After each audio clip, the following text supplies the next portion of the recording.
What's up, everyone? George Balekji here with Foxborough Rush. But hey, check out the latest episode of Boston has entered the chat. We go into the details of Victor Wembanyama shutdown for the season, what no Wemby in the NBA means, and obviously how heartbroken I am because he's one of my favorite players in the league. We also talk about Drake May kind of dropping that the Patriots are going to have new alternates this season and many more. That's Boston has entered the chat. Wherever you get your podcast, new episodes dropping every Monday through Friday on Spotify, Apple, Amazon Music. You'll also watch it on Nesson's YouTube page as well. Now, let's get to Foxborough Rush. What's up? What's happening? Welcome into Foxborough Rush. I'm George Balekji. He's Travis Thomas. We got a packed show for you guys today. Keagan Stiefel is going to stop by to go and dive deep into his Patriots Manifesto for the offseason, how his plan is to fix the Patriots, who are on a good track already. And then Travis and I give our input because that's the type of guy he is. Open-minded, collaborative. In the right way, though, not putting Robin Glazer in the room. And then Matt Miller, NFL draft analyst for ESPN, also draft nerd, stops by the show to talk about what happens at the top three, who the Patriots should take at 4, or what they could do at 4. And Trav, Matt Miller also talked about Ashton Ginty being drafted by the Patriots. Different recipe than you, how it happens, but he was on board with it, which I don't love to admit, but doesn't matter the recipe, bro. All that matters is the main course. And he agreed with me and not you. It's a win for me. You must see this interview, people. It'll be a good one. He does lay out the roadmap, though. He goes, the perfect place for him to go is Dallas. That's because Dallas has 4 very capable offensive linemen and run blocking. Yeah. The Patriots, off the top of our heads, 1, maybe 2. We'll get into that. Maybe. But let's bring him in. Let's get to the Patriots Manifesto. Keagan Stiefel of Nesson.com. Let's bring him in. Keeg, love the jacket, my man. Look at this. Fashionista enjoying the show. If you guys are listening, he's going with the small plaid. It almost looks like wolf fang design. Yeah. Shack it over the hoodie. Keegan, I like it, my guy. Little shack it. Yeah, a little Target pickup. No big deal. I don't have the funds for anything more high fashion than that, but strolling through the aisles, I saw it half off. I think this cost me $12. Very, very good purchase. He balling on a budget, baby. That's right, baby. Talk about a we all know where I value work. signing. Yeah, value signing, where that's what we're going to get into, free agency. The real thing we want to start with. All right, Landman, Season 1, Jerry Jones stole the show. Keegan, what did you think? All right, so the Patriots Manifesto. The Patriots Manifesto is something that I had an idea a few weeks ago. I'm skipping the Landman. We're not doing the Texas thing. Are you kidding me? Skipped over it. I'm not doing it. Maybe next time. No Jerry Jones. Prop me up. Let me get the manifesto going. Let me pump you up. Real quick, by the way, I must have fallen asleep during episode 9 of season 1 because I don't remember the Jerry scene. Riveting. And I hate it because it made me like him. Yeah. And that is Landman talking Foxborough Rush. Save it for the summertime, folks. So, Keegan laid out multiple steps for the Patriots Manifesto. We're going to get into this one. Step 1, organizational. Step 2, trades. Step 3, free agency. Step 4, draft. Keeg, what I want to start with, when you were piecing together this manifesto, what was your end goal? What is your mission with the manifesto that people will read? Yeah, so when you go and click on it, you're going to see a lot of names, right? The players they trade for, draft, sign in free agency. The goal was really to lay out the process, right? Process over results. So whoever they end up with really didn't matter in the end. It was, here's how they should go about rebuilding this team to try to get it back on track, get in contention, maybe not next year, but the year after, so on and so forth. So I really wanted to lay out like what I thought was the best way of going about it, which included, organizational changes. The Patriots made my job pretty easy. They announced their full coaching staff, a number of organizational changes, but there is one thing I would like to see them add. Trades, I think, is a big part of what they can do because they have so many assets. Free agency, they have more money than anybody else. The draft, they have the number 4 pick. So in terms of assets, in terms of the ability to recreate, to reconstruct this roster, they're there. It's just a matter of how they go about it, who they end up signing, who they end up adding. So I wanted to give my best shot at it. And then coming on here, I wanted to see what you guys had to say about certain aspects of the manifesto. No, I love it. Let's get into it, the organizational. So you're big on how they built out the staff. Starts at the top with Mike Vrabel. Keagan, Right. you and I have gone in depth with the entire coaching staff, but what's a part of organizational that you want to point out, which is step one for you? And it's right. You have to have the right leaders. Before you get the players, Right. before you spend the money, who is making the calls on where to spend the money, who to draft, how you're going to align the team. And like we saw this past season, who is going to be the person developing these players, leading them through the season? Because if the leadership's not there, doesn't matter the talent, you can't put it together. They don't know how to play like we saw. So what was big on step one for you when it comes to organizational? Yeah, so this is the only time we're really going to go back. Like I said, the Patriots announced their coaching staff. They're not going to add any more guys to it. But one thing I wanted to see them address was the fact that they went into last year without anybody who had defensive play calling experience. They're doing the same thing this year. Mike Vrabel, he did it in Houston, right? He was the DC there, but he's a CEO-style head coach. He's not going to be on the headset telling Terrell Williams what defense he should be calling in certain situations. I would like for them to have somebody who can do that because it is a new responsibility for Williams. The guy who came to mind for me was Chris Richard, who I don't know if you'll remember, but those 2014, 15, 16 Seahawks teams that were just unbelievable on defense. This is the guy who was calling that defense. And when Richard Sherman walked and Earl Thomas walked and they ended up kind of losing out on all these big players, there was some friction there. He leaves. I think what has happened to his career since is very confusing to me, where it's been lesser roles, all kind of in this mold of he's there to help other guys on the staff and not necessarily be the guy, whether it's a play caller or a head coach.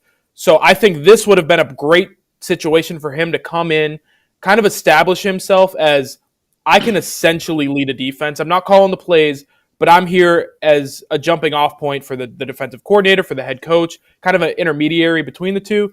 That's the guy who came to my mind. There aren't a ton out there who fit that description, but he's number one first and foremost for me right now. Still out, kind of looking for a job right now. He's not with anybody right now.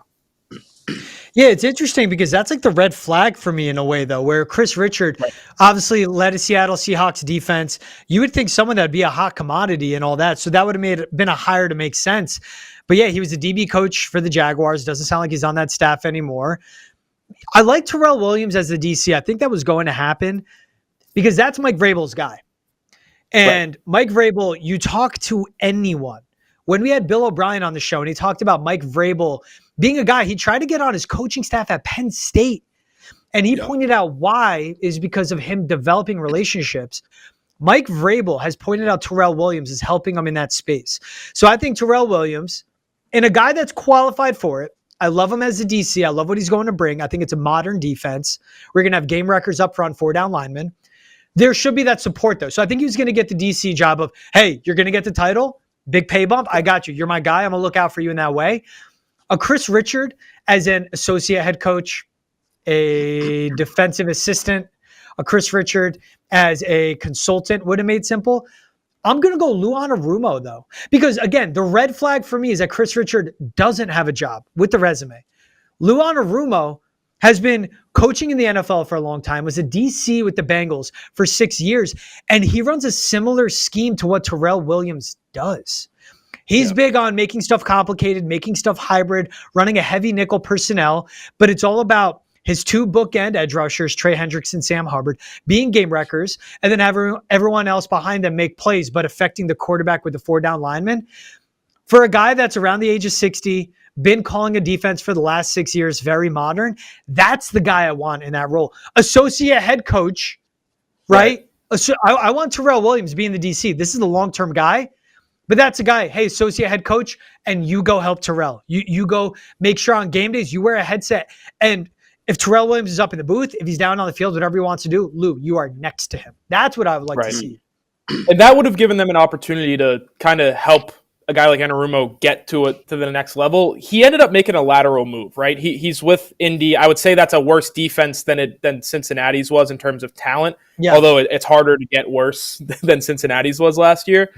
But he moved laterally. And I think for Anarumo, you've been in the league so long, why not take that step above an associate head coach role, like you said, and then maybe eventually get a head coaching opportunity? So if they would have attacked it early and they would have really went after a guy like this to try to bring in alongside the coordinators, I think that would have been a smart move. And like you said, in terms of giving them a title, like a passing game coordinator or whatever, Patriots did this. They did it on the offensive side of the ball. Thomas Brown, who was the interim head coach for the Chicago Bears, he ends up coming over.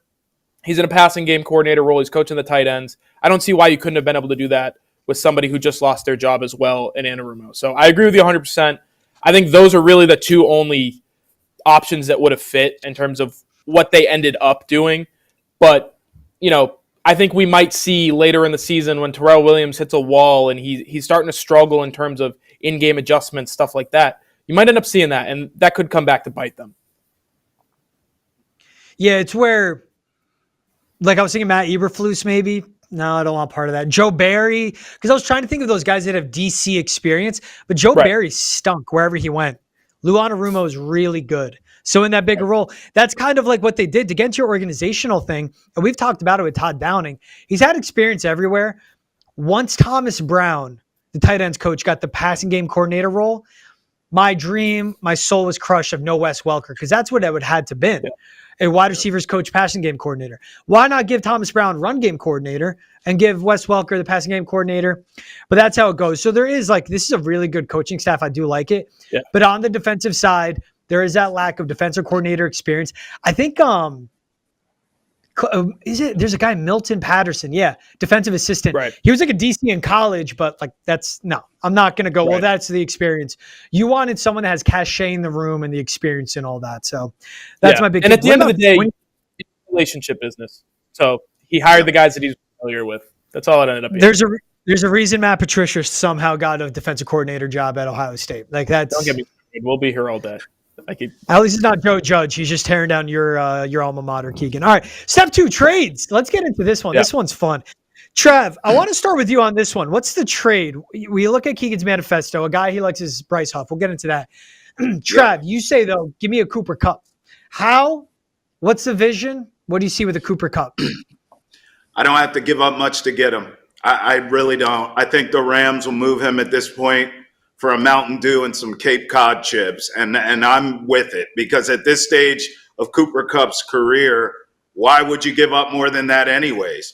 But what he brings to the Patriots that I like is that veteran leadership. He knows how to win. He's been there, done that. He's been in a great culture with the Rams. Bring that here to New England as Mike Vrabel tries to establish it. Cooper Kupp also proved, even though this makes me nervous, he was pretty healthy last season. Can you do that again? That makes me nervous, but maybe, just maybe, he can. And if he can, listen, I'm not saying, this guy's going to come in and be A.J. Brown or T. Higgins or any of these other pipe dreams we all have, DK Metcalf, any of these pipe dreams we may have at the wide receiver 1 position. Cooper Kupp's going to come in and really just be a complementary piece to what you already have. And what you already have is a bunch of average. What you can't do, I believe, in this offseason, guys, you can't really go from average to great. T. Higgins is off the table, we believe. There's no generational talent at wide receiver in this draft. You could argue Travis Hunter, but I think most of us think he'll be off the board by the time the Patriots pick. There's no great free agents out there. I like Chris Godwin. But is he going to take your wide receiver room from average to great? No. So I look at Cooper Kupp. The price to get him should be low. I say you go get him and add him. And then maybe, by the way, maybe you still add a Chris Godwin. You get Godwin and Kupp there. Yeah, again, you're not going to go from average to great, but they are going to help your young receivers come along. They are both going to play within the culture, play within the system. Veteran guys that can help, preach Mike Vrabel's gospel. I think Kupp is a play here. Keegs, and for you, you targeted Bryce Huff. So that's another pillar position. What's the vision? So, Trav, to your point, to the point of they want to get that money off the books. Yep. Cooper Kupp has to take a big glass of humility, because he's going to have to restructure for any team trading for him, because his cap hits are both almost $30 million the next 2 seasons. Right. 4th round pick, future 4th for a Cooper Kupp that agrees to restructure, I'd do it. Yeah. Why not? He would be a good coach. I just don't see the availability. But if his usage is down a lot, if he's not that main guy, it could happen. Keegan, for you, you go pillar position. You go Bryce Huff. Another guy that's expensive for the team he's with right now. So why do you go Bryce Huff? Yeah, I mean, the Eagles had the best pass rush maybe in the history of football last year. Like they signed Bryce Huff last season, and the idea is he's going to come in, he's going to replace Hassan Reddick. He's going to be our pass rusher. And then Jalix Hunt explodes. And then Nolan Smith becomes like next top tier edge rusher. And Josh Sweat has a career year. Yeah. And Bryce Huff ends up not really playing at all down the stretch. He was inactive for the Super Bowl. This is a guy that they gave $50 million last offseason, and they expected him to be that guy, and he just wasn't. So when I look at that, I say, all right, this is a good player who found himself in a bad situation because he was chasing money. The Patriots can probably trade a 5th, 6th round pick for him, bring him in, and he's immediately going to raise the floor and the ceiling of your edge rushing group. Like, Anthony Jennings is a really good player. He's not a pass rusher. Keon White's a really good pass rusher, not on the edge. You need a true edge rusher, a guy you can play on 2nd and 3rd down, 4th down if you need it in a game-clinching scenario. I think he's still this guy. He just happened to be sitting behind a Nolan Smith and Jalix Hunt and all these guys I already mentioned. So a premier talent who's already being paid, but maybe not quite to the level that you would have to pay somebody else that you would either trade for or sign in free agency. So really good talent. You could bring him in for a 5th or a 6th round pick. You're paying him $16, $17 million a year. Maybe you restructure it. I think it's a no-brainer from all aspects because you're raising the talent level of your team and you're doing it without giving up a ton of assets. And that's something where he carries a dead cap hit for the Eagles for $29 million right now. They're stuck with him. But they gave him $34 million at signing, and that was it. So like that's why that dead cap hits at that point. They give him the guaranteed money. They're screwed no matter what. It is. So what happens with Josh Sweat? And can there be a restructure with the Patriots? Because he has this is the last real year of his deal and all that. That's a thing where if the Eagles, who know how to draft, if they just correct themselves, which they do, the one of that, Keegan, that's tough is that if Josh Sweat is signed elsewhere, could that be the elevation of a Bryce Huff? Bryce Huff's not the same player as Sweat. I think Sweat's a lot better. But this is a team that's so good and has drafted so much in the trenches. They go with that. I hear the Bryce Huff. My eyes keep going to the offense. And this one was where I wanted to think a little bit outside of the box. Kyle Pitts is on his last year of his deal with the Falcons. He hasn't worked there. 35 yards a game. That's all he's averaging for Atlanta. And it didn't work with Arthur Smith. It didn't work this past season either. So you can trade him. And keep in mind, so I looked at the TJ Hawkinson trade where the Vikings had to give up a 2nd, a 4th, and a future 3rd. But that was something you had to do to get someone within your division. You have to sweeten it. Pitts, out of conference, is that a 3rd or a 4th? Maybe even a future 3rd round pick, right? This is a guy that's 25 years old, game-changing tight end. And at 6'5", 245, that's a wide receiver. And that's where Josh McDaniels and his creativity will get the usage. I think that's a great way to get after someone that's young. Won't have to pay as much. He's not a wide receiver. And maybe you get him in the building and just give him an extension right away. And who would you find, as a team that needs wide receivers, who would you find better in the 3rd or 4th round? Could be a Jaden Higgins, who I'm all over. But that guy could be gone by round 2. For the big pass catchers that are good at contested catches, my eyes on Kyle Pitts. Trade for him. And then you put the faith in your coaching staff, the organization, to get the most out of them, where they just can't do it in Atlanta. Yeah, I like that. Sorry, Trav, but Pitts is a guy who I thought of kind of coming into but with the amount of needs that you have, I think if you trade for a guy like him, it's either a 3rd or 4th, like you said, and then it's giving him an extension. And then you're tying up a lot of money into one position that you really don't need too much help at. Like Hunter Henry is signed. He's going to be here for the next couple of years. Austin Hooper, you just had a really great year out of him for $4 million. So what are you committing to a Kyle Pitts? I would rather address a more premium position, but I absolutely love the talent. And I love the idea of bringing him in to work with Josh McDaniels, those 2 tight end offenses that he made famous with Gronk and Aaron Hernandez. Like, you would love to see that again. I just don't know about committing that amount of money, that amount of resources into a tight end. Talent-wise, he's the most talented out of any tight end on the roster. If you trade for him, he walks into your room the most talented guy. I'm with George on this move, and I'm not a big Kyle Pitts fan. I'm going to push back a little bit on just focusing in on the tight end aspect of this. I think we get too caught up in wide receiver ones, tight end 2, wide receiver 3. This team needs playmakers. And that's what you need to be focused in on in this offseason. The wide receiver market is as dry as the Sahara Desert. So if you trade for a Kyle Pitts, and let's just say, Keegs, you have these 3 tight ends, you make it work because you need playmakers. And Kyle Pitts, although it hasn't been consistent, when he is on. He is a freak. So I'm with George. And usually I would be going off right now on Kyle Pitts. That's the last person you need. But this team, this offense, as anemic as it is, if you could get him in here. The other thing about Pitts too, George, I'm sure you agree with this, he is athletic enough. You can move him around. I would not have any problem in certain packages, especially red zone, where you spread him out as a damn wide receiver, because that's a problem. He's not a great blocker. He's not the most disciplined route runner. I think his issue has been fundamentally playing tight end. I think athletically he's fantastic.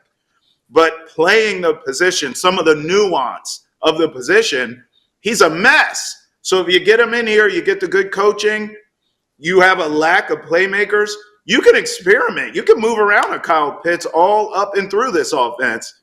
And maybe, almost Debo-ish in a way. And maybe that's the way you kind of get a little more production out of it. I don't actually hate that idea, George. Hey, Keegan, I do think it's interesting. Harold Fannon's like a top 75 pick. Harold Fannin, Kyle Pitts.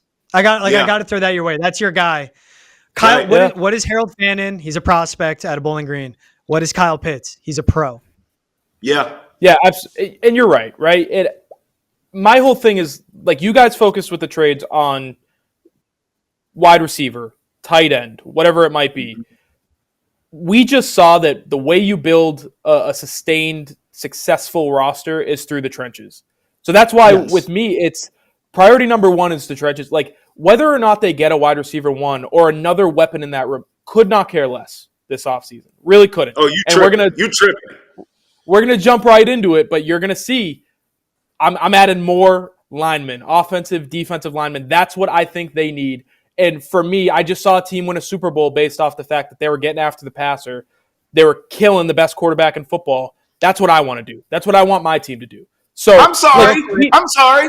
Did you not see them scoring touchdowns with Saquon, who could have been the MVP of the league? Did you not see Jalen Hurts score? You got to score, Keegs. Saquon actually didn't do anything in the Super Bowl. I don't know if you forgot, but he was there. And he was obviously, it was a game plan. Right. It was a game plan situation where they focused so much on stopping him. I get it 100%. Why did he have the best year of his career? Why is Jalen Hurts, a guy who was never supposed to be a great passer in this league, why does he have a month and a half to throw the football every time they have offensive and defensive line? Me and Travis will never agree on it. We'll never agree on it. I understand that. But I'm focusing on the trenches first and foremost. Let's get into free agency because I think we're going to see this again where I'm focused on the trenches and maybe you guys aren't. All right. Okay, real quick though, I want to throw it up on the screen who we all have them trading for because I do like putting all 3 of those. You know what all 3 of those guys are, real quick, guys? Impact players. And the 2, some 2 are immediate and long term. One is a short term, I think, in a Cooper Kupp, but long term they all do have an impact whether they're on the roster or not. All right, so let's get into free agency. Keegan, my heart was ripped out of my chest, man. T. Higgins was tagged. And I went ad nauseum and I spoke about reality check everyone needed. You have to get a bucket of cold water thrown on you. When you look at the teams with the best wide receiver rooms, they draft.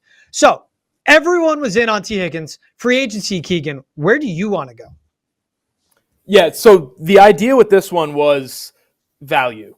We're not looking at the T. Higgins of the world, or I'm not throwing $40 million at anybody. I'm thinking value. Who are the guys who are going to upgrade the floor of this roster, long term? First one that came to mind was Levi Onwuzurike. Trav, do you know who that is? I just want to say, Keegs, you should go to Chapel Hill and get with Bill Belichick because you two see football very similar.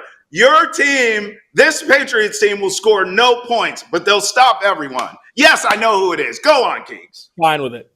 Onwuzurike is a guy who just played for Terrell Williams in Detroit.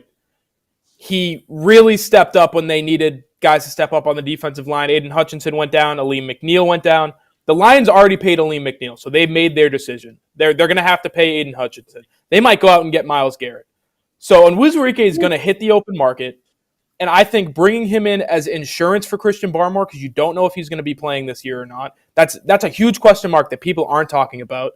You bring him in, he's not only insurance there, but he's going to raise the floor, and he's going to add depth to a unit that really needed it last year. So I know you hate it, Trav, and I know George probably hates it too, but you're bringing in a guy who's going to get you 7 or 8 sacks a year. He's going to be your best run defender on the interior, and he's just going to make your team better. And if I'm spending money this offseason, I want to guarantee that I get a guy who's going to make my football team better. Yeah. Onwuzurike, 27 years old. Devon Godshaw is about to be 31, has 1 real year left. I actually like this signing because it won't break the bank either. Trav, who's that guy you want to go out and see the Patriots sign? Who's someone you would counter Keagan? You're gonna put money on Onwuzurike. What about this guy? Who's that guy for you? Well, I'm going the Keagan route, but it's a different side of the ball. All these touchdowns that I want to be scored are not possible without an offensive line, right? So Ronnie Stanley's a guy I want because he's been solid his whole life. I mean, going back to Notre Dame, and his whole career has been stellar. There's been some injury issues, but who the hell hasn't been banged up as far as an offensive lineman goes, especially at left tackle. So this is a guy I can bring in. He's going to cost a pretty penny. He is a veteran, but I wouldn't consider him old. I think there's a lot of tread still left on those tires. You just got to keep him healthy. I would pay him. I would bring him in. I would still address my offensive line, not only in free agency, but in the draft as well, because it's a mess. That offensive line needs an exorcism. So I would still address it. He would not be the only move I make as far as the offensive line, but he would be the biggest splash, and I think he would help the Patriots. Well, I love this manifesto, all the different opinions we have. I'm going to show you guys who I would take right here. Pull up the full screen that we made some graphics. If you guys are listening, right now you're looking at Levi Onwuzurike. Justin Simmons in the middle is my pick. Ronnie Stanley on the right for Trav. I'm going with Justin Simmons. I'm going with the oldest guy out of these 3. I'm going with the guy I'm only seeing for a 1 or 2 year deal. Just wants to get paid. Been playing in the league 9 years. But you need a free safety that can teach these young free safeties, like Adele Pettis, who showed promise. But guys, he played like not 10% of the snaps at free safety that went across the team, where Kyle Duggar, Marte Mapu, Jalen Hawkins, Jabril Peppers were all playing. Justin Simmons can get Adele Pettis under his wing on the field and teach him. That's an investment for a long term. And I like him because I don't think he'll be that expensive, but I like the Stanley signing a lot. See, you guys go trenches, I go back end. Last one, Keagan, draft. No matter what, who do you want to see the Patriots leaving with in this draft? We talked about him last time I was on the show. I think every time we do a mock draft moving forward, I will push for him. It's my boy Darius Alexander. Trav, what position does he play? Who? Where's he from? Toledo? Defensive tackle out of Toledo. The best thing to come out of Toledo since Rubber. This guy is my favorite player in the draft. So, I have them taking, they trade for an edge rusher. They sign a defensive tackle. They draft another one. Build through the trenches. And before I leave the floor, before I give it to you guys, I just want to say, I also signed offensive players. I also drafted offensive players. If you want to know who I drafted, read the manifesto, Trav. I will.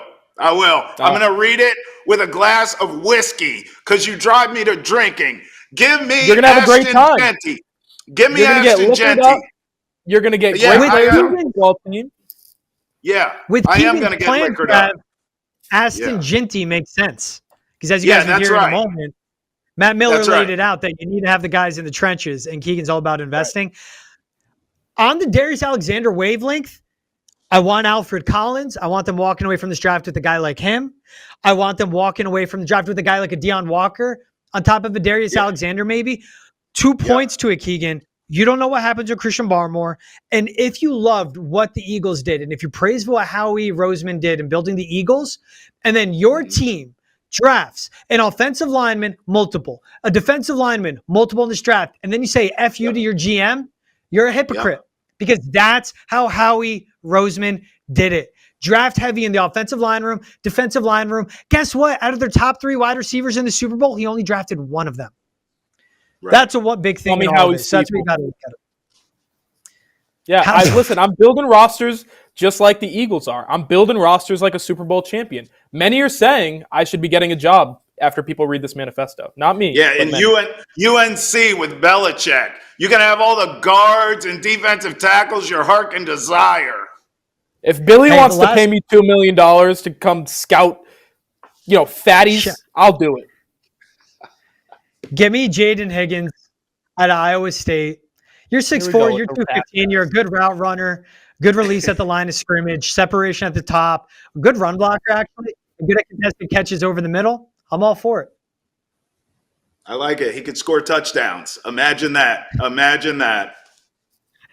So Keegan's all over Darius Alexander. I want Jaden Higgins. Trav with Ashton Ginty. The pipeline dream lives on. If the Patriots trade back from 4 overall, we'll see how it happens. He's Keagan Stiefel, Nesson.com. Make sure to catch his full Patriots Manifesto on Nesson.com. You can also find it on the app, just wherever you like to read, guys. Keegs, appreciate you stopping by. Trav, always appreciate the collaboration and the diversity of ideas that we have here on Foxborough Rush. We'll now leave you guys with this. Matt Miller of ESPN, draft analyst, expert, and nerd with his input on what the Patriots should do and also what could happen at top 3 in the draft. He's Matt Miller, NFL draft analyst for ESPN. Matt, appreciate you coming on Foxborough Rush, my man. How are you? I'm doing well. Great to be back with you guys, and it's going to be a fun offseason for the Patriots. You have all the money in the world. Every dollar in the world belongs to the New England Patriots. It's going to be a great offseason for you guys. At a top 4 pick, the possibilities are endless. But a lot that has to do with the top 4 pick, Matt, of course, is how the top 3 shakes out. From what you know, from the info you've gathered, from all the scouting you do, how do you see the top 3 picks in this upcoming draft going down? Of course, right now, before the NFL Combine happens. I was going to say, if you ask me in a week, I think I'll have different information than I have right now. But this is the most unpredictable top 3 I can remember in a long time. Last year, it was easy. The year before that, pretty easy. We knew it was going to be quarterback driven. This year, I think it's different. If you had to ask me today to do a mock draft and I can't change it, I would say Abdul Carter, Penn State goes 1. Travis Hunter, Colorado goes 2. Cam Ward, quarterback Miami, goes 3.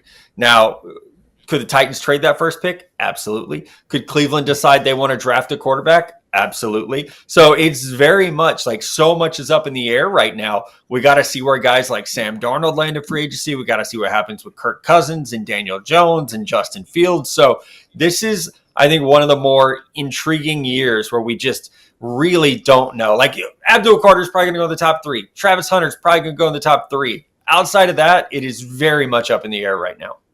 Well, that is disheartening for me, my friend, because, I want Carter. I want Hunter. You're telling me both of them are gone? You said this is the most unpredictable top 3 in recent memory for you. How about we give you Mission Impossible? Can you predict? Pick 4. Because I want to know what the Patriots are going to do in sort of your latest mock, Matt, that we're talking about here. Who do you have? If Hunter and Carter are gone, who do you sort of like for the Patriots right now, realistically, to take it for? I think you have 2 choices. Will Campbell, the offensive lineman from LSU, or Mason Graham, defensive tackle from Michigan. Both really good players. And they're not the type of players that you guys are going to throw a parade in Boston when they're drafted, but they're just solid football players. And I think that fits really well with what Vrabel is about. It's what he did in Tennessee. So this is like Jeffrey Simmons or Peter Skoronski. It's those types of draft picks which the Titans had, where it's just, you know what, maybe there's not this super, traits, flashy, productive guy on the board, but there's just a really good football player. I can remember when I got started in this business and I'm trying to learn as much as I can about scouting. I had a general manager at the time tell me, sometimes with that first round pick, you just need someone who's going to be good for 10 years. Maybe they're not going to be a Hall of Famer. Maybe they're not going to be an All-Pro, but you need someone where you can look back and say, hey, our first draft pick here, he's still on the team. He's still a starter. Mason Graham would be that. Will Campbell would be that. And they happen to come at positions of value and positions of need for the Patriots. So, hey, I'm with you. Travis Hunter with Mike Vrabel and Drake May and Christian Gonzalez. That'd be so much fun. And Abdul Carter's the best player in the draft. So if you get Abdul Carter at 4, maybe we do throw that parade. I'll come up for it. We can have a good time. But as it looks right now, 4 is kind of the point where you're still getting a blue chip player, but there is a little bit of a drop off. Yeah, man. Matt, we've had beers at dive bars in Joplin. If they take Travis Hunter at 4, you're coming up to Boston. You, me, and Trav are going to Warren Tavern. We're going to have a lot of main lunches, and we're going to love a dynamic guy like that on the outside. Hey, man, if you were drafting at 4, Matt, for you, what is the move you make, though? Because there's a possibility of the trade back, especially if Shedeur Sanders is still on the board. Yeah. So if I were the Patriots, and they can hire me to consult on this if they need to, I would tell everyone next week, like when we get to Indy and everybody's going to Prime and everyone's going to St. Elmo's, I'm telling every journalist in the NFL, somebody's going to trade up for a quarterback. Or I would even be saying, hey, you know what? I heard the Titans and the Browns might take a quarterback. If you're the Patriots, you want to manufacture as much interest in Cam Ward and Shedeur Sanders as humanly possible. Because what you really want is the Las Vegas Raiders to trade ahead of you to get a quarterback. Because then you're probably guaranteed that one of a quarterback goes at 2 maybe, and a quarterback goes at 3, or a quarterback goes at 1, a quarterback goes at 3. I would say right now, the chance of one quarterback going is like 100%. What you want if you're the Patriots is 2 quarterbacks going in the top 3, because then we're all math majors, right? You're either getting Abdul Carter or Travis Hunter. So if you're the Patriots, tell everyone who will listen, I heard the Browns are going to draft Shedeur Sanders at 2. Or I heard that, it's like that's what you want is someone moving up ahead of you to take one of these quarterbacks. I'm picking up what you're putting down, Matt, but I got to ask you this. It does seem as though Cam Ward's getting all the love and Shedeur's sort of, now consensus feels like the second quarterback off the board, wherever that will be. I thought for sure it would be more of a debate, and I thought for sure that Shedeur would be getting more love than he is. Can you just talk to me from a prospect perspective? Like, why is Shedeur not getting the love and Cam Ward is? Like, as you evaluate these quarterbacks, do you see it closer than it is? Because I do, and it just seems like a foregone conclusion now that Cam Ward's the guy. I have about a 10-spot difference in my rankings. Cam Ward's at 14, Shedeur's at 24, so I have a gap. And it comes down to this. I don't think folks yet realize that Shedeur is not this big, strong, fast guy. He's 6'1", 198 pounds. He didn't get his dad's speed. He would probably run in the 4.7s to 4.8s. I don't think we'll ever see a 40-yard time for him. I'd be shocked if we did. So he's not this hulking presence at quarterback. You see him stand next to other quarterbacks. I just saw him about a month ago at East West Shrine Game. And it's like, oh, wow, he's really not that big. And so I think with Cam Ward, Travis goes to, he's 6'2", 225. So, he's 25 pounds bigger. He's faster. He has a stronger arm. He can throw from so many different arm angles. He's played one more year of college football. So I do think it comes down to preference. If I were a team running a play-action offense and we had a good running back, I would rather have Shedeur Sanders because dude is surgical as a thrower, and he's incredibly tough, and he's proven that he can find his spots and he can get the ball there. What he doesn't give you is some of that dynamic ability that Cam Ward gives you. The flip side to that is sometimes Cam Ward makes decisions while doing that you would love him to take back. And so I think each guy has some areas to their game they're going to have to iron out. For NFL teams, it's going to come down to what are we okay with trying to fix and what are we okay with in our scheme, which do we prefer? Do we prefer a pocket passer or somebody who is a little bit better once you get them outside the tackle box? Do you buy the Jackson Dart hype? I know he did a lot of favors for himself at the Senior Bowl. Do you see him emerging as a QB3 or the challenge for QB2? Yes, I do. And here's why. Because you hear so many people saying it that it's hard to ignore it. Now, based on film, I don't think the gap between Shedeur and Jackson Dart is huge based on film.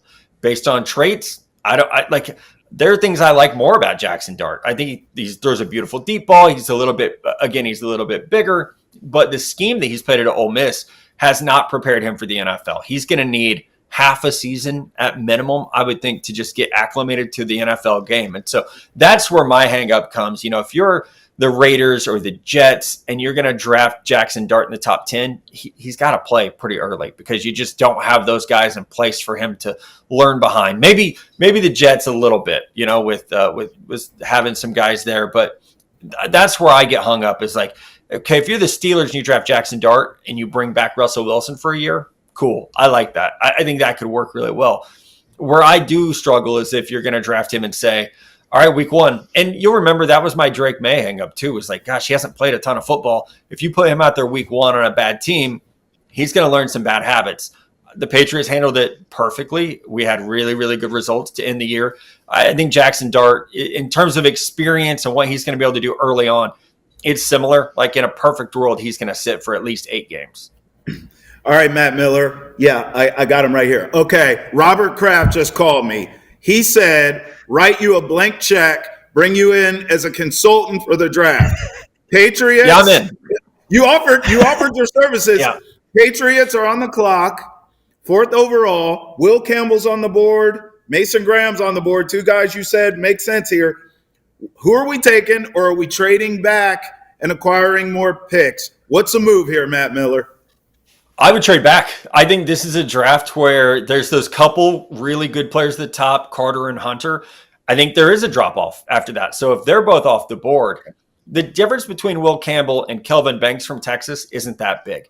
The difference from, like Mason Graham's kind of in a category by himself, but this is such a strong defensive line class that like Walter Nolan from Ole Miss probably has a higher ceiling even than Mason Graham. He just doesn't, he's not as pro ready. So if you can slide back, you wouldn't want to go super far, but if you can slide back to 7, 8, even if the Bears wanted to come up from 10, I would probably entertain that just because this is a roster that they're going to fill a lot of needs in free agency. We know that because of how much money they have, but this is a roster that I think just add as many good football players as you can this year.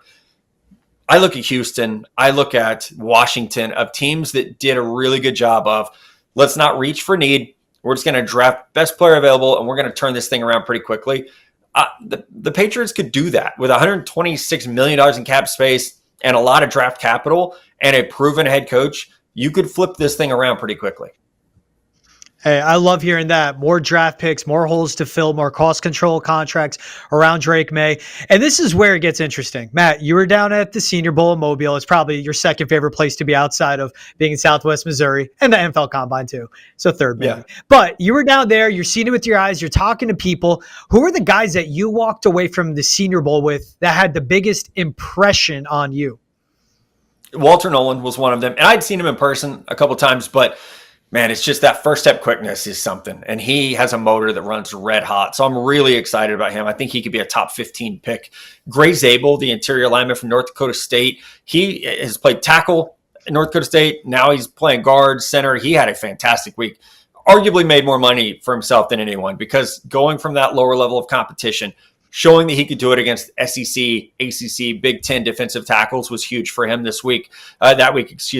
And I really like Trey Amos, the corner from Ole Miss. I think there were some speed questions. He answered those throughout the week, showing his ability to be sticky down the field. But, George, this was one of the better Senior Bowl groups I've ever seen. Like, we could spend an hour talking about this group because there might be 8 to 10 first-round picks. And I just felt like seems like there were like 20 guys who were like, oh, my gosh, they had a great week. Like Elijah Arroyo from Miami, the tight end, had a great week. Jaden Higgins and Jalen Noel, 2 wide receivers from Iowa State, great weeks. It just felt like at every position group, there were guys who were just popping. And so it was Jim Nagy does a hell of a job. That was my 15th Senior Bowl. I think this was top to bottom, the best roster I've ever seen down in Mobile. Wow. George, go ahead, ask a follow-up because I heard him name every name you've been telling me for months. Matt, let me just give you a little behind the curtain here, Matt, okay? George, I call him GM George affectionately. I love him, but he's talking to me about all these kids, and I'm just like, bro, just give me the big name guys. I'll tell you right now, Matt Miller, I would love, when you said the Patriots could trade back, stay within the top 10, acquire more picks out of that 4th spot, my mind went to Ashton Genty because I've watched this guy terrorize everyone in college football. George's mind goes to some dude in Boise State I've never heard of. So go ahead, George. I know you want to ask a follow-up because all the dudes you love, he just named. Go ahead. Well, hold on. I do want to ask about Jaden Higgins because I love him. But Matt, you said oof when he said Ashton Genty. What do you make of? Where's your favorite landing spot for Genty? But also, what do you make of hearing Patriots trade back and take Genty top 10? Yeah, I love it because I think this year proved in the NFL that when you have a good quarterback, a great running back helps, right? Like Saquon, Josh Jacobs, Derrick Henry, Aaron Jones, all these guys go to places with established quarterbacks and they had, career years. So I love Ashton Genty. At 4, it would be way too rich, right? Like you have too many holes on the offensive line unless you're going to just. But again, you got $126 million. So we could talk ourselves into this before free agency, right? Of doing that. My favorite landing spot for him is tough because it's always like, positional value. I think Dallas would be a tremendous landing spot for him. Like they've got some horses on the offensive line. They've got Dak Prescott, CeeDee Lamb. So I know like they have other needs. They need a wide receiver too. They need a tight end. They got to figure out some things on defense. But it almost just feels like Jerry Jones is going to course correct a year after not signing anyone in free agency and saying, we'll run it back with Zeke. They found something with Rico Dowdle, who's also a free agent this year. It feels like they will correct things and say, if he's on the board at they pick 12, if he's on the board at 12, we'll just draft Ashton Genty and we'll roll with that. And now Dak's got kind of that running mate that he needs in the backfield. Thank you, Matt Miller. Hey, you owe me an apology, George. Thank you, Matt Miller. I still think you're insane, Trav, but seeing Matt going, I love it. I understand it. Now, what I do want to ask about the guys from the Senior Bowls, you mentioned Jaden Higgins, Jalen Noel. I love Higgins, his build, his frame, his versatility, his route running, all of that. Who else out there jumped out at you that you left and you were like, those guys, it could be one, it could be multiple. Who are the wide receivers you left going, those will be impact playmakers in the NFL and very well could go round 2 or 3? It's both those guys. So both the Iowa State guys, I think, have a shot to go round 2 now. Higgins definitely does. Noel will be in that fringe group. Jalen Royals from Utah State, another guy who has that almost running back build at wide receiver, like thick thighs, big calves, very strong lower body, runs through traffic really, really well, can be a little bit of a gadget guy where you can get him the ball in some end rounds, drag routes. You just want to scheme him some touches. So he had a great week. Xavier Restrepo from Miami, probably goes round 3, but if there was an award for just toughest wide receiver in every NFL draft class, he would win this year's award because he does all the dirty work you need. Incredibly productive, great hands. He's gritty. Patriots fans I know you're thinking like, okay, that just sounded like Wes Welker, or that sounds like, every guy that we've had come through here. And Restrepo is that. He does the dirty work for you underneath, but he has that juice to make things happen after the catch too. Matt, I want to sounds like a Julian Edelman as well. Yeah, right. Run it down the list. Amendola, like you've had them all. Matt, I want to ask you about Donovan Ezaraku because George and I interviewed him on this show and loved him. And we left that interview being like, man, with the production this kid's had at BC, the interview, obviously the interview process with teams is much deeper than anything George and I would ask. But he was handling our questions, no problem. He was smooth. I was like, this kid is special. So George and I have been on a personal crusade to get this kid to not leave town, get the Patriots to draft him. What did you see at the Senior Bowl with him? What are you hearing? Like, do you feel like this kid, I know he was doing work there. Is his stock gone up because of his performance at the Senior Bowl? Yeah, absolutely. And he and Mike Green both, two edge rushers where you went down there and you're like, is the speed to power going to be there when they are going against the best of the best? For Ezaraku, yes, it absolutely was. Same for Mike Green, but I think you see the length and the speed on tape, and he did a great job playing out wide. But then you wonder, okay, well, when he has to work a bull rush or when, an offensive lineman has a jump set and can catch his speed, what happens? Well, he showed what happens, and it's that he can double down and he can run straight through your chest. The bad news for you guys is I don't think there's any way he's going to be there at the top of round 2 for you. I don't know how Jeff Hafley lets him get by him at 24, given the relationship they have, given the needs of the Green Bay Packers. If he's there at 24, That just feels like a match made in heaven for someone who already knows your defense. You know the type of character you're getting. He's a culture builder. So, yeah, he's one of my favorite players of the Senior Bowl. And he was one of my favorite guys headed into it as well. You know, there's a strong Boston College group at ESPN, so they're always in your ear about, you watch my BC guys, you know, and Ezraku made it very, very easy to watch and get excited about what he can do. Hey, we spoke to him about 15, 20 minutes. When he hopped off, Trav and I went like, that is a professional. Yeah, he's in college, but he'd be a professional. I love your pro comps, Matt. What pro comp do you give a Donovan Ezraku? So I'm still working on his, but the initial one was Alex Highsmith from the Pittsburgh Steelers, because I do think he would be best suited in a 3-4. Like, let him play a little bit in space. A lot of those comps, George, as you know, they come from like the athletic testing. So I'll have one on film, and then I'll take like, okay, this is what I thought on film, and then I'll get the athletic testing numbers from the combine, and you can kind of hone in a little bit more on those comps. But I do think that playing in space, 3-4 outside linebacker, at least early in his career, is where he'd be best. Hey, George, hey, man, great news. That'd be great news if he goes to Green Bay, because one thing about the Packers, I'll give them credit for, they develop their players. Their player development is really good with the Packers. So that'll be a great fit for him. I'll leave you with this, Matt. Last one for me. Everyone always asks for one sleeper in the draft. One guy that you feel confident, late round, you're like, wherever this kid lands, you watch out. Who's your guy?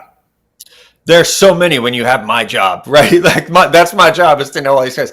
Picking one, I'll say Jack Kaiser, linebacker from Notre Dame. And I like Notre Dame and sleeper don't always go hand in hand. He's going to be a mid-day 3 pick. He's going to be a starter in the NFL, guarantee. And like that's the kind of guy you want on your football team. Okay. Hey, that's a guy the Patriots could be interested in. They need to fill holes on multiple levels and get ready for veterans leaving. He's Matt Miller. Matt, we can talk NFL draft with you for like another 45 minutes, but a lot's going to change in a week. Enjoy the NFL Combine. Appreciate you taking the time to come on Foxborough Rush, man. You bet, guys. Thanks so much. That was Matt Miller of ESPN. Catch him covering the NFL draft. Now, if you're enjoying this conversation, make sure to catch plenty more on Foxborough Rush. New episodes dropping every Monday, Wednesday, and Friday, wherever you get your podcasts. That's Foxborough Rush. Shout out to Matt Miller joining the show. Shout out Keagan Stiefel. He's Travis Thomas. I'm George Balekji. This is Foxborough Rush. New episodes dropping every Monday, Wednesday, Friday, wherever you get your podcast. Also, make sure to watch on Nesson's YouTube page. Give us a thumbs up. Leave a comment as well. And email us the chat at nesson.com. He's Double T. I'm GB. We'll see you guys on Monday. Have a good one, everyone.